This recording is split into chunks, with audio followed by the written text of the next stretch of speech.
तुंगभद्रा नदी दक्षिण भारत में है, आज भी है। तो वहां उस नगर में एक आत्मदेव नाम का ब्राह्मण रहता था। वो ब्राह्मण बहुत धनी था और बहुत सदाचारी था। यहां तक लिखा गया है कि वह वेद शास्त्र को ऐसा जानता था, इतना पारंगत था कि दूसरे सूर्य के समान तेजस्वी ब्राह्मण था, इतना तेजस्वी ब्राह्मण।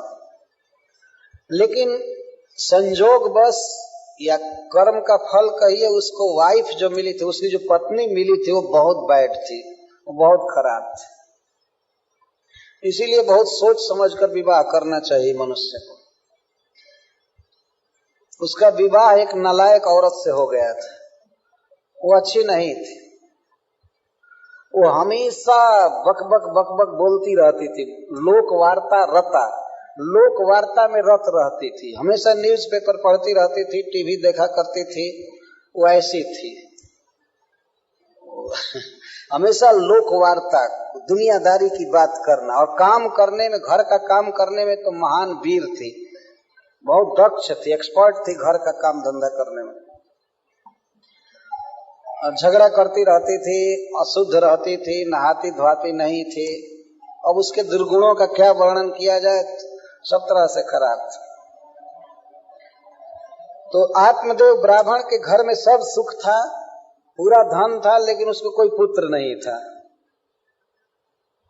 तो पुत्र नहीं था तो बेचारा बड़ा दुखी रहता था। पुत्र प्राप्ति के लिए वो यज्ञ किया, दान किया, अपने धन का आधा हिस्सा 50% तो धर्म में लगा दिया, लेकिन न पुत्री हुई न पुत्र। पुत्र तो हुआ ही नहीं, एक बेटी भी नहीं हुई।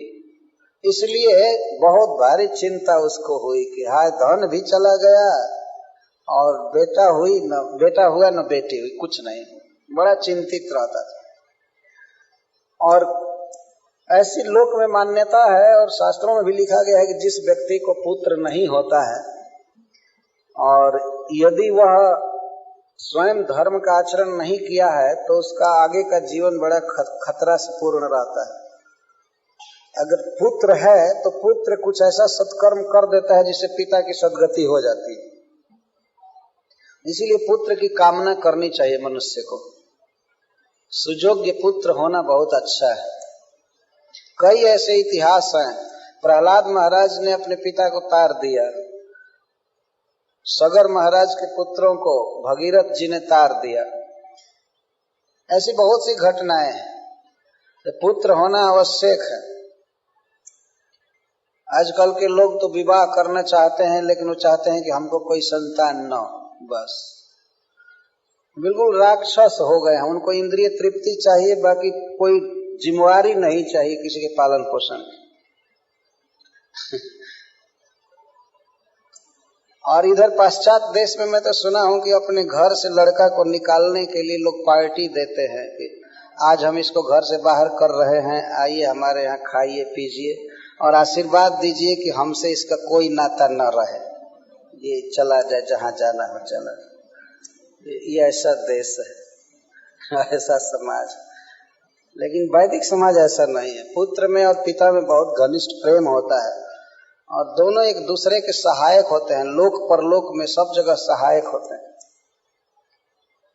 तो उसको बड़ी चिंता हो रही थी। वो एक दिन वो घर से निकल गया, आत्मदेव ब्राह्मण उद्विग्न होकर घर से निकल गया और सोचा कि अब क्या करूं। तो गया एक जगह, एक सरोवर था, तालाब, तो वहां पानी पिया। पानी पी करके बैठा था, तब तक एक ऋषि आए, एक सन्यासी आए उधर से। तो सन्यासी भी जल पिए सरोवर का, एक पेड़ के पास बैठे, वृक्ष के पास बैठे। तो ये गया उनसे मिलने के लिए। बड़े तेजस्वी सन्यासी थे, बहुत तेज था उनका प्रभाव था। तो गया और उनके आगे जाकर प्रणाम किया वो आत्मदेव ब्राह्मण, और रोने लगा, फफक फफक कर रोने लगा। तो सामान्य आदमी के हृदय में भी दया उत्पन्न हो जाती है। वो तो सन्यासी थे, दयालु थे। पूछने लगे कि अरे भाई, तुमको क्या चिंता है, क्यों रो रहे हो, मैं तुम्हारी क्या सहायता करूं, क्या हेल्प करूं, बोलो।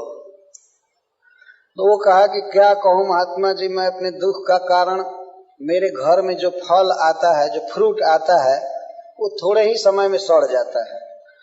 मैं अपने घर में जो भी गाय रखता हूँ वो भी बांझ हो जाती है। जो वृक्ष लगाता हूँ उसमें भी फल नहीं आता है। हमारे हाथ का दिया हुआ कोई देवता लोग नहीं ले रहे हैं, पितर भी नहीं ले रहे हैं, क्योंकि मैं बिना बेटा का हूँ, बिना पुत्र का हूँ। बिना पुत्र का होना एक पाप है। इसलिए मैं अब मरने के लिए आया हूँ, मैं आत्महत्या करना चाहता हूँ। ये झूठ बोल रहा था, साधु में दया उत्पन्न करने के लिए ये बात कह रहा था।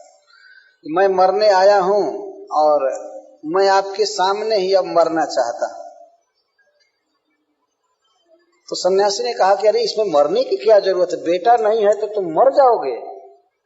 नहीं नहीं, तुम पुत्र की इच्छा ही मत करो, पुत्र से बड़ा दुख होता है। चित्रकेतु महाराज को दुख हुआ था, सगर महाराज को दुख हुआ था पुत्रों से, बहुत बहुत दुख होता है बेटा से। चिंता मत करो, सन्यास ले लो, घर छोड़ दो, भगवान का भजन करो, उसमें सुख है। और महात्मा ने यह भी कह दिया कि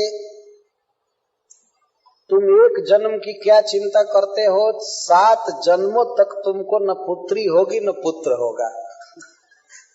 मैं तुम्हारे ललाट की अक्षर मालिका को पढ़ रहा हूँ, तुम्हारे ललाट की रेखा पढ़ रहा हूँ। इस जन्म में तो क्या 7 जन्म तक न पुत्री होगी न पुत्र होगा।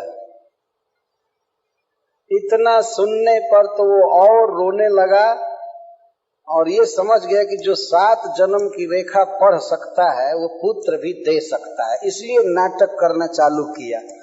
कहा कि नहीं, हमको सन्यास से कोई मतलब नहीं है, हम विरक्त नहीं होंगे, आप हमको पुत्र दीजिए, नहीं तो आपके चरणों में मरूंगा, यहीं पर मरूंगा।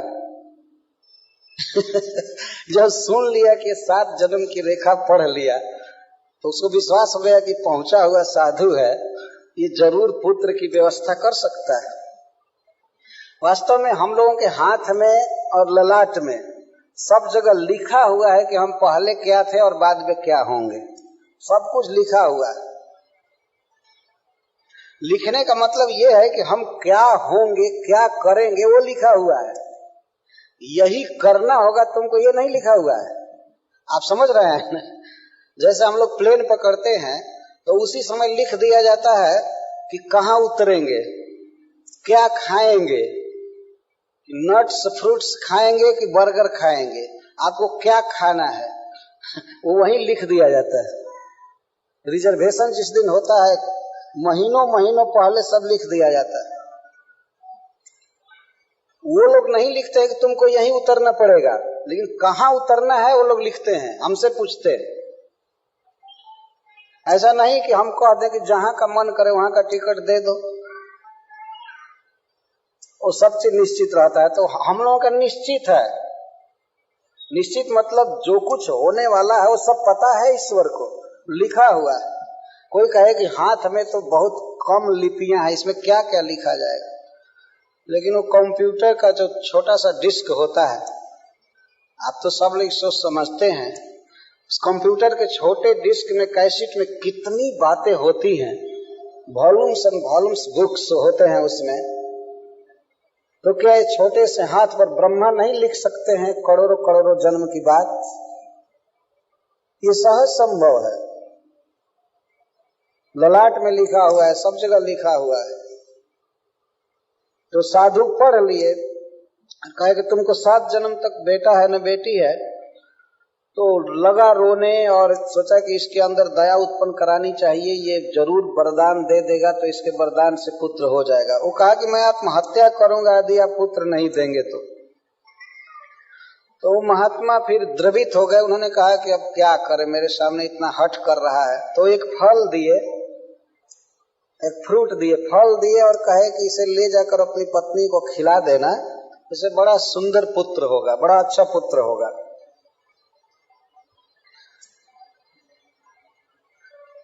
लेकिन उस पुत्र से तुमको सुख नहीं होगा। तो ये सोचा कि शायद उदंड हो जाएगा, हमारा बेटा उच्छृंखल होगा इसलिए दुख होगा। लेकिन something is better than nothing, कम से कम बेटा तो हो जाए, भले सुख मिले या न मिले, तो चलो बेटा हो जाए। तो फल दे दिए और लेकर के फल गया, अपनी पत्नी को दिया, कहा कि देखो इसको ये खाना है। और महात्मा ने बहुत बहुत नियम बनाया है कि तुमको जब तक गर्भ रहे तब तक सत्य बोलना है।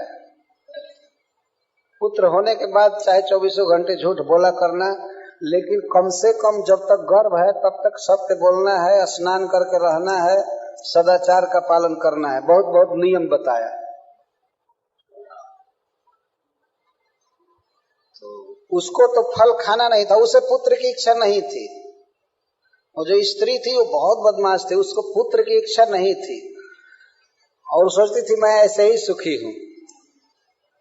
तो कहा कि फल खा लो, तो वो कहती है कैसे खा ले, सन्यासी का दिया हुआ फल बिना नहाए खा ले?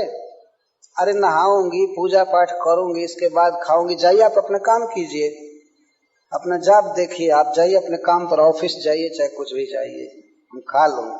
उसको खाना नहीं था।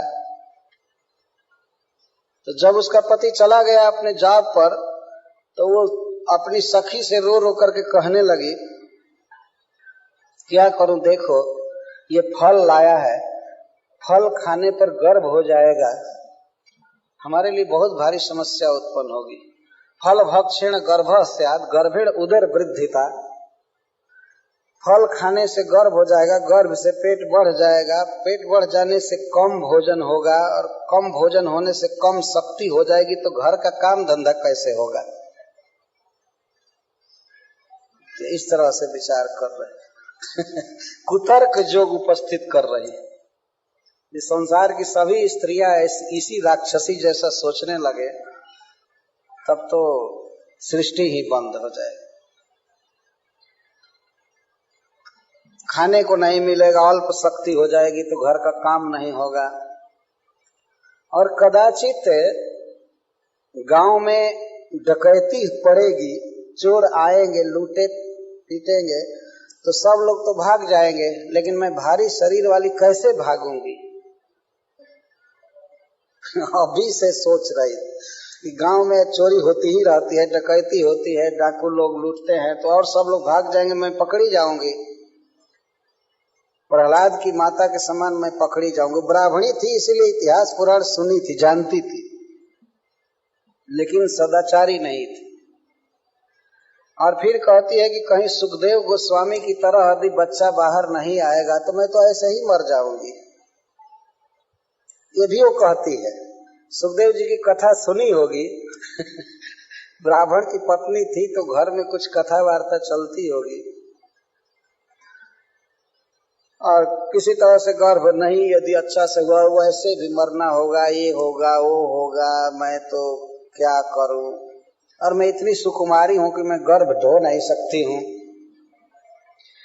और मान लो यदि प्रसव हो भी जाए तो मैंने सुना है कि प्रसव में बहुत दुख होता है, मैं यह दुख सहने के लिए तैयार नहीं, मैं ये दुख नहीं सहूं। किसी भी नारी के हृदय में एक लालसा होनी चाहिए कि मैं पुत्रवती बनूं। हम लोग अपने देश में, भारतवर्ष में देखते हैं कि लड़की सयान होती है तो उसके मन में एक लालसा होती है कि मैं मां बनूं। पत्नी बनने के बाद वो मां बनना चाहती है, और यह बहुत अच्छा विचार है वास्तव में। लेकिन ये धुंधुली, उसका नाम धुंधुली था, वो धुंधुली करे नहीं, मैं प्रसव करने में मर सकती हूँ, इसलिए मैं इस फल को नहीं खाऊंगी। वो सोच रही थी, रो रो कर कह रही थी कि क्या उपाय किया जाएगा अगर गर्भ नहीं होगा। मान लो फल नहीं खाऊंगी और गर्भ नहीं होगा तो मेरा पति पूछेगा कि क्या प्रभाव हुआ, साधु का दिया हुआ फल व्यर्थ हो नहीं सकता है, तो पूछेगा कि क्यों नहीं गर्भ हुआ, तो वैसे वो पीटेगा, वैसे हमको मारेगा, अब मैं क्या करूं। और कदाचित यदि पुत्र हो भी जाए तो फिर उसका मल मूत्र साफ करो, धोवो, दूध पिलाओ, ये सब करो, इतना झंझट मुझसे नहीं होगा। तो जिससे बात कर रही थी वो उसकी बहन थी, तो वो कही कि देखो मुझे पुत्र होने वाला है, मैं भी गर्भवती हूं, तो तुम ऐसा काम करो कि फल तो तुम मत खाओ, इसे गाय को खिला दो, देखा जाएगा कि साधु का वरदान क्या काम करता है। तो गाय को खिला दो फल, तुम मत खाओ, लेकिन दिन पर दिन बनावटी गर्भ दिखाया करना, पति के साथ कभी मत बैठना, दूर दूर रहना, और प्रति वीक में, प्रति सप्ताह में कपड़े की तह बढ़ाते जाना, तो पेट पर कपड़ा बांधते बांधते उसको ऊंचा करते जाना, और पति से सटना मत, उससे बात मत करना, तो समझेगा कि गर्भ बढ़ रहा है। और जब मेरा बेटा होगा, मेरा बेटा पहले हो जाएगा, जब तुम्हारा तो बेटा होगा नहीं तो मैं हल्ला करूंगी कि मेरा बेटा मर गया, मैं तुमको दे दूंगी अपना बेटा, और मैं हल्ला करूंगी कि मेरा बेटा मर गया, और तुम कहना कि पता नहीं क्यों हमारे स्तनों में दूध नहीं आया, तो मैं सुनी हूं कि मेरी बहन का बेटा हुआ था, वो मर गया है, तो पति जी उसको बुला दीजिए, वो इसको पाल पोस दे, वो दूध पिला दे। वास्तव में गर्भ जब होता है माँ को, तो भगवान दूध भेजते हैं, माँ के स्तनों में दूध देते हैं बच्चे के लिए, लेकिन उसको तो बेटा होता नहीं, इसलिए दूध आने का प्रश्न ही नहीं। ये दो स्त्रियों ने मिल करके आपस में साठगांठ किया, और दैव जोग से किसी को इसका पता नहीं चला, तो उस बच्चे को ला करके ये दे दी, और हल्ला हुआ कि इसको लड़का हुआ है, लड़का हुआ है, आत्मदेव ब्राह्मण को पुत्र हुआ है, बधाई बज रही थी, दान दिया जा रहा था, और कुछ काल के बाद गाय ने भी पुत्र दिया, बहुत सुंदर। तो सब लोग प्रशंसा करने लगे, देखो जब आज शुभ दिन आता है तो सब ओर से लाभ होता है। इसको एक दिन बेटा नहीं हो रहा था, आज गाय तक बेटा दे रही है अब गाय से भी बेटा हो रहा है, देखो पुण्य। और किसी को इस रहस्य का पता नहीं। तो इस तरह से वो धुंधुकारी जो था, इसकी बहन का लड़का, वो महाखल हो गया और मुर्दा छू करके भोजन करता था, चोरी करता था, बहुत बहुत दुष्कर्म किया। उसके दुष्कर्मों का वर्णन पद्म पुराण में दिया गया है। अंत में वो अपनी माँ को एक दिन पीटा, खूब पीटा कि कहाँ धन रखी हो, सारा धन दो। तो जा करके रात में कुएं में गिरकर मर गई। अब इससे उसके पाप का परिमाण आप समझ सकते हैं कितना बड़ा पापी था वो। माँ कुएं में जाकर गिरकर मर गई। तो पिताजी घर छोड़कर चले गए। अंत में वो अपने घर में 5 वेश्याओं को लाया। 5 वेश्याओं को लाया, और वेश्याओं की मांग तो बहुत बड़ी होती है। कहीं से चोरी करके, कहीं अपहरण करके, जुआ खेल करके या लॉटरी से जैसे तैसे वो धन लाता था, 5 का पोषण करता था।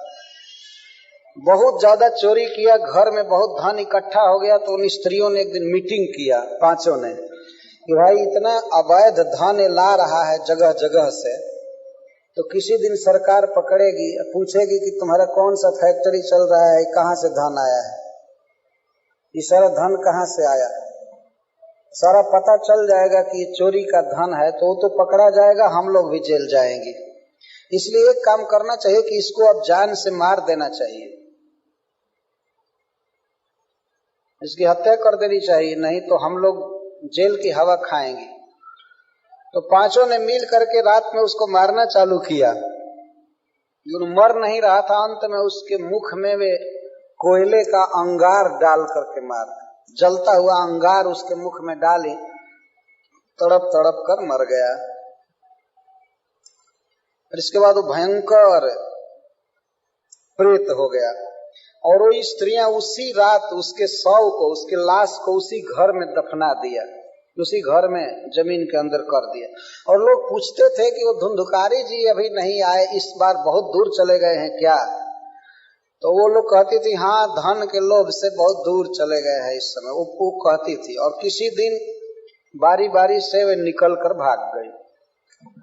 गोकर्ण जी भी घर छोड़ करके चले गए थे। इसके भाई, उनको पता लगा कि मेरे भाई को वेश्याओं ने मार दिया है, तो वे गए गया जी में पिंडदान किए। इसके बाद अपने गांव पर आए, घर में सोए थे आंगन में, तो कभी हाथी के रूप में, कभी भेड़ा के रूप में, कभी हवा के रूप में, आंधी के रूप में, ऐसे उनके सामने आ रहा था। तो गंगा जी का पानी लिए थे कमंडल में, को छिड़के उस पर, तो उसे बोलने की शक्ति आ गई और बोला कि हे भैया, मैं आपका भाई धुंधकारी हूँ, मैं बहुत बड़ा पापी हूँ, मुझे वेश्याओं ने इस तरह मार दिया है, मैं दुर्गति में पड़ा हूँ, आप मेरा उद्धार कीजिए। तो गोकर्ण जी ने कहा कि तुम्हारे उद्धार के लिए मैं गया जी में श्राद्ध करके आया हूँ, इससे तुम्हारी मुक्ति नहीं हुई।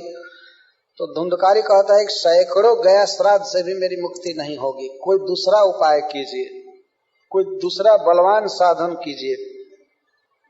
तो गोकर्ण जी कहे कि ठीक है, तुम शांति से रहो, मैं उपाय करूंगा। वो रात भर रहे। सवेरा जब हुआ तो ब्राह्मणों की बस्ती थी, ब्राह्मणों का गांव था। गोकर्ण जी ने कहा कि हमारे भाई की दुर्गति हो गई है, ऐसे ऐसे क्या उपाय किया जाए। तो कोई कुछ नहीं बता रहा था। लोग कहे कि जब गया जी में श्राद्ध करने से मुक्ति नहीं हुई तो अब कोई उपाय नहीं है। अंत में गोकर्ण जी भगवान सूर्य को रोके, कहे कि आप जगत के चक्षु हैं, जगत को जीवन देते हैं, प्रकाश देते हैं, आप बताइए कि मेरा भाई कैसे मुक्त होगा। तो सूर्य भगवान ने कहा कि आप इसके लिए श्रीमद् भागवत का सप्ताह वाचन कीजिए, श्रीमद् भागवत की कथा कहिए, आपका भाई सुनेगा तो मुक्त हो जाएगा, इसमें संदेह नहीं है। तो गोकर्ण जी भागवत सप्ताह रखे और ये भावना किए, जैसे हम लोग संकल्प ले रहे थे भागवत सुनने का, तो उन्होंने भाई की ओर से संकल्प किया कि हमारा भाई सुने।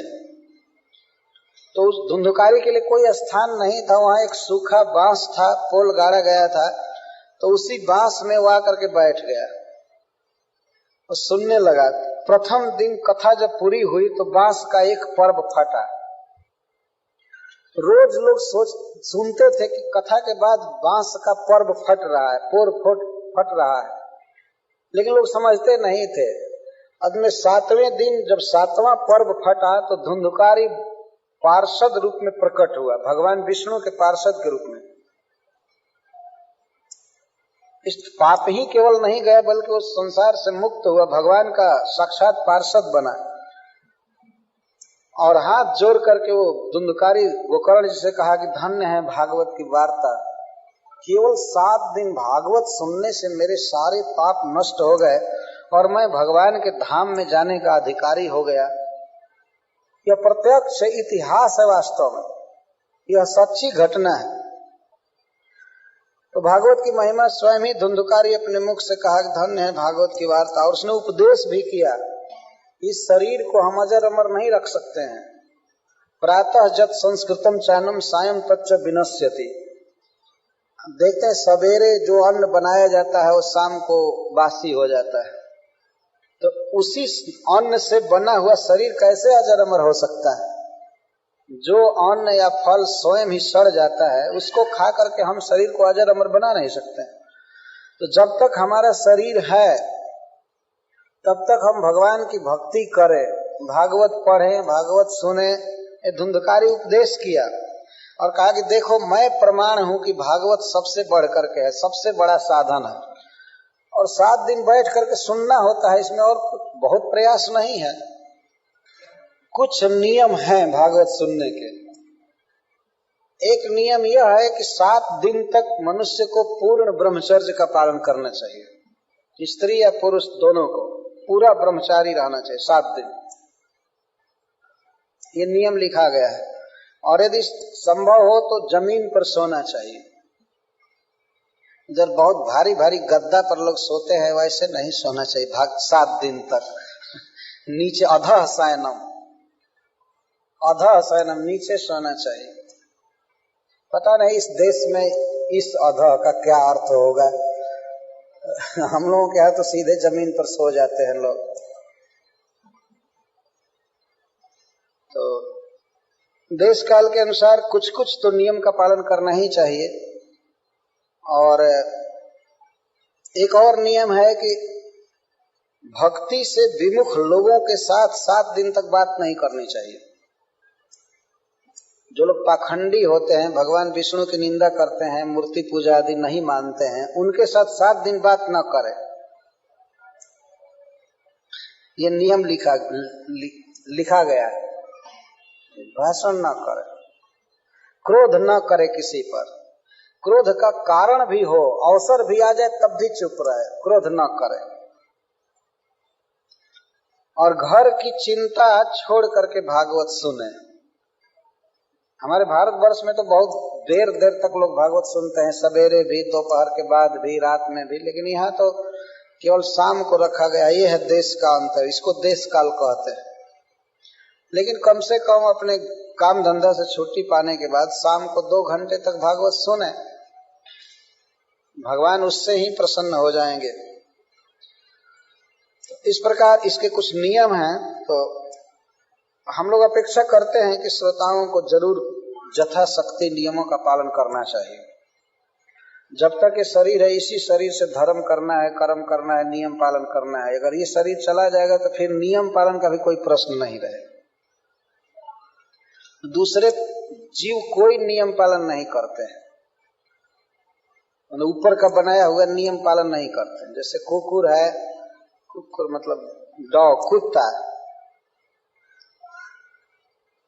कुत्ता के लिए आदमी नियम पालन करता है, वो पालन नहीं करता है। ऐसा दिमाग आज के आदमी का हो गया। देख रहे कुत्ते की सेवा करते हैं। एक दिन मैं गया था एक स्टोर हाउस में ह्यूस्टन में, तो एक भक्त बताया कि केवल केस कटाने का $80 लगता है एक जगह पर, केस को एक डिजाइन में कटाने का। और कुत्ता का वहीं पर एक व्यक्ति कटा रहा था, उसका $100। कुकुर का केस कटाया जा रहा था, उसका $100 लग रहा था। हमें भी सुने हैं कि लोग कुत्ता लेकर के चलते हैं तो एक बाकेट हाथ में लिए रहते हैं, और जहां वो शौच करता है उसको टांग लेते हैं। क्या अधम दशा हो गई आदमी की। कुत्ते के लिए जूता, कुत्ते के लिए जैकेट, और कुत्ते के लिए फूड स्टोर होता है अलग, उसको भोजन लाते हैं, करते हैं। इस तरह की अशुद्धि नहीं रखनी चाहिए। जो लोग भी इस तरह रख रहे हों उनको सुधार करना चाहिए अपने वास्तव में। ये गॉड की सेवा नहीं करने के कारण माया डॉग की सेवा कराती है। प्रभुपाद जी लिखे हैं इसको कि जब मनुष्य भगवान की सेवा छोड़ देता है तो माया कहती है तब कुत्ते की सेवा करो, क्योंकि डॉग के ठीक उल्टा गॉड है।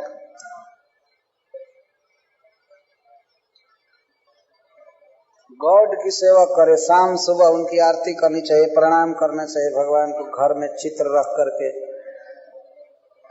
आजकल तो घरों में लोग कुत्ते बिल्ली यही सब दुकान से खरीद करके रख देते हैं सब जगह। बड़ा विकट युग आ गया है। रखना ही है तो हाथी रखना चाहिए, घोड़ा रखना चाहिए, मतलब वो डॉल जो बनाया हुआ मिलता है, खिलौना, हाथी, घोड़ा, गाय। लेकिन अधिकांश लोग इधर कुकुर रखते हैं, बिल्ली रखते हैं, और पश्चिम के लोगों के साथ में पढ़ करके भारत के लोग भी उसी में बहते जा रहे हैं, वो भी बहते जा रहे हैं।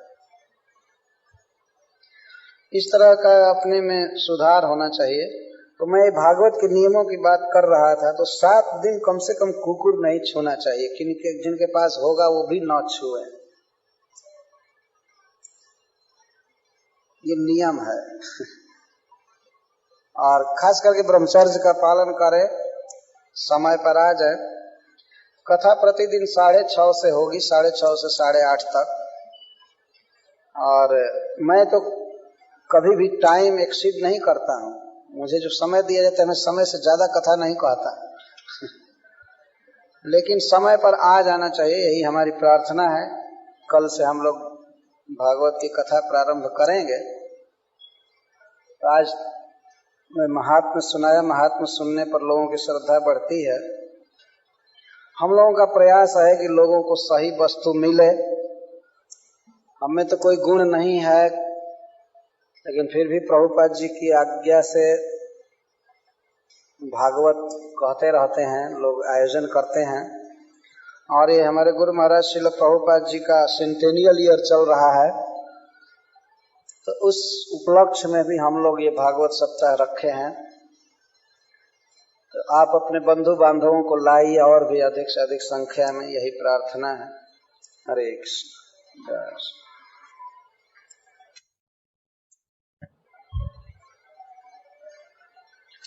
इसके बाद भागवत की आरती की जाएगी।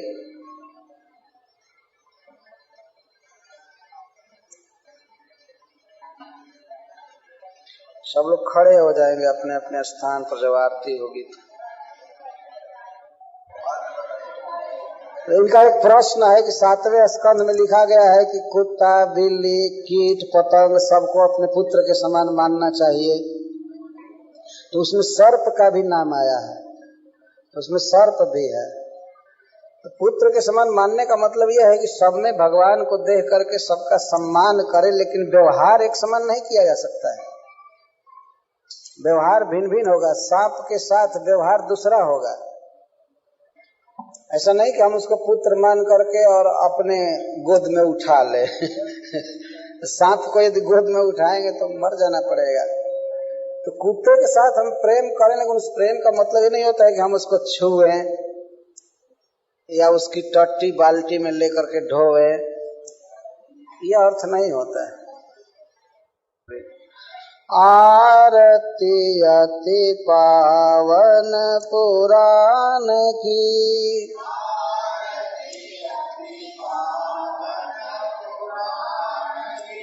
धर्म भक्ति विज्ञान खान की,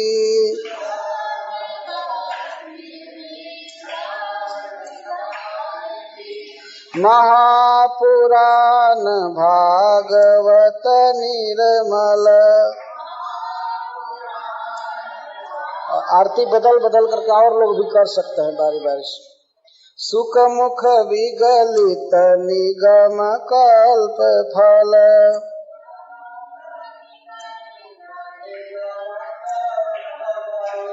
ठीक है, साथ में गावे, कल बारी बारी से गाएंगे, साथ में गाएंगे। परमानंद सुधारसमय कल लीला रति रस रस निधान की, आरती अति पावन पुराण की, कलिमल मथनी त्रिताप निवारिणी, जन्म मृत्युमय भव भयहारिणी, सेवत सतत सकल सुखकारी, सुमहोषधि हरि चरित गान की, आरती अति पावन पुराण की, विषय विलास विमोह विनाशिनी, विमल विराग विवेक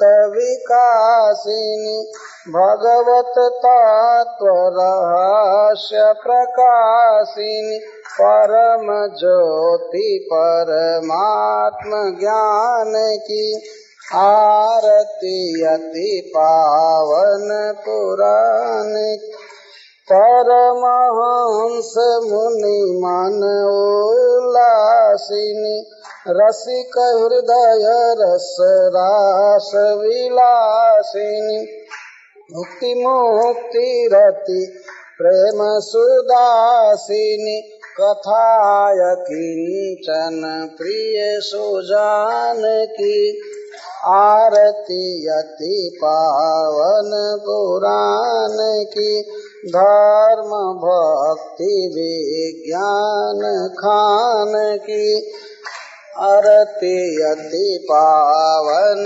पुराण की।